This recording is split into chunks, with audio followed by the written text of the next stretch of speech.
Спасибо деду за победу, за все военные года, за то, что он за нашу землю в атаку смело шел всегда, за то, что не было там трусов среди друзей однополчан, узбеков, русских, белорусов, грузин, татар и молдаван, за то, что плакал как мальчишка, когда друзей он хоронил, за то, что память о погибших в душе и сердце сохранил.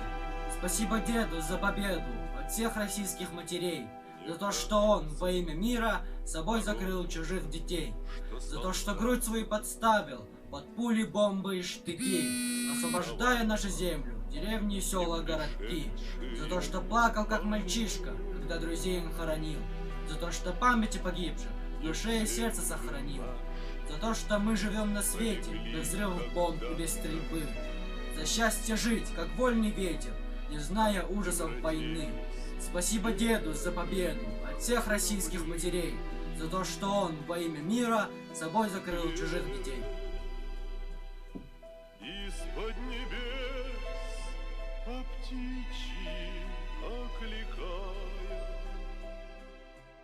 всех вас, кого